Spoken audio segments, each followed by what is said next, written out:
Assalamualaikum warahmatullahi wabarakatuh. Halo semuanya, perkenalkan nama aku Alisha Lambang Isnaini, bisa dipanggil Alisha dengan NIM A5102500022.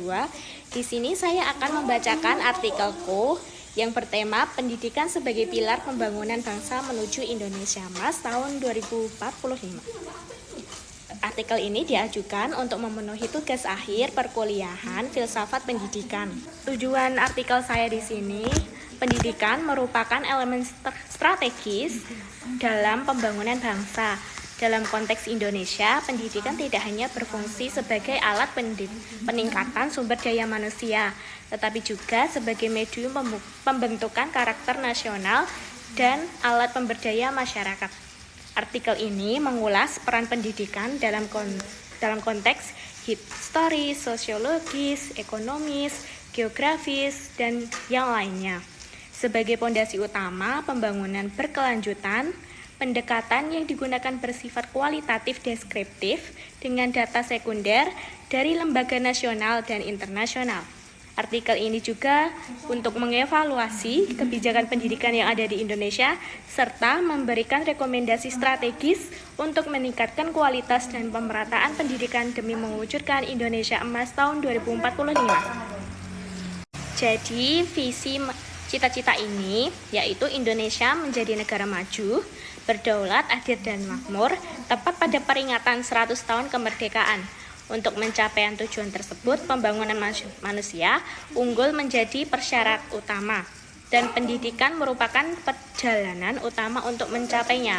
Oleh karena itu, reformasi pendidikan secara menyeluruh, mulai dari kebijakan, kurikulum, kualitas guru, hingga pemerataan akses pendidikan, menjadi isu strategis nasional yang tidak bisa ditunda.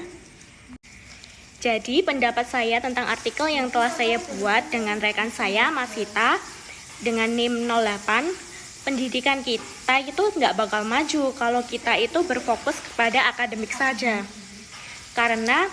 Bukan karena kita itu IPK yang tinggi, lulus dengan predikat cum laude, atau kita itu masuk di kampus yang ternama. Padahal output pendidikan itu yang bagus adalah mereka yang bisa menjadikan dirinya itu sebagai long life learner atau mereka yang ingin belajar terus-menerus.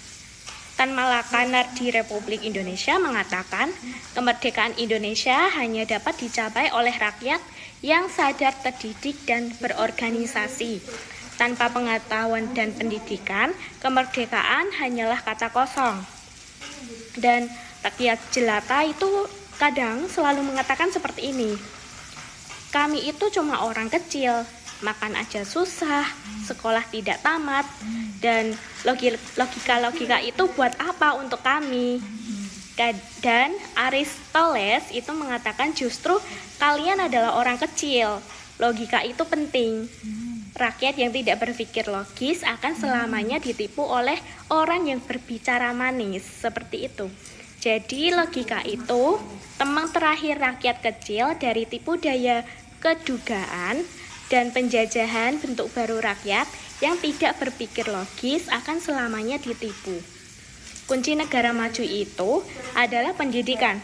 Contohnya di negara China, bisa berkontribusi membuat mobil listrik dan teknologi yang baru.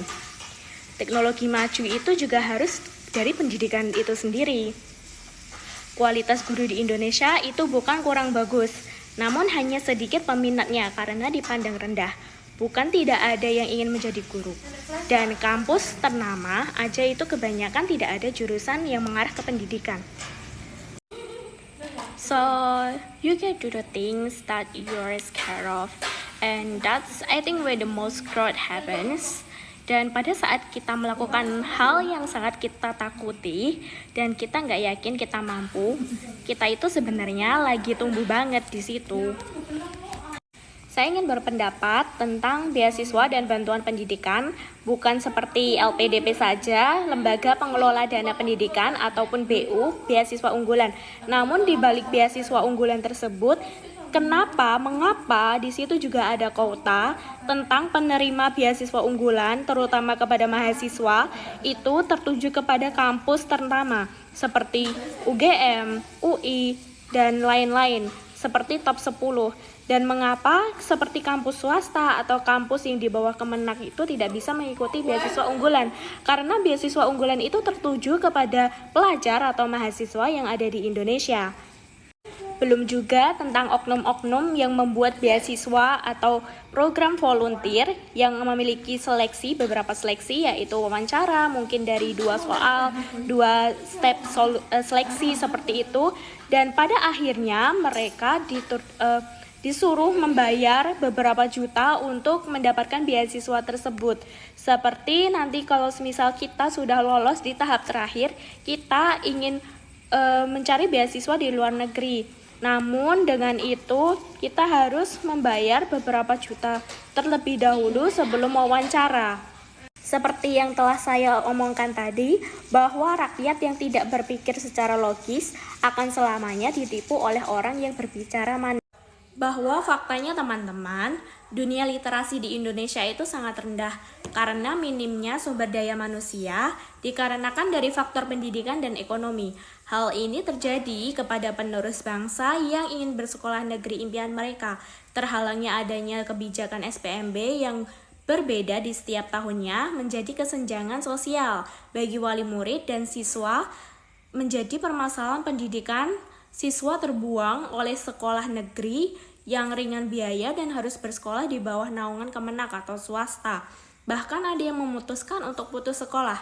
Membeludunya jumlah sumber daya manusia membuat persaingan ketat, angka pengangguran menjadi tinggi, kesenjangan sosial antar kompetensi atau keterampilan pelajar membuat pemerintah kesulitan merekrut talenta mereka.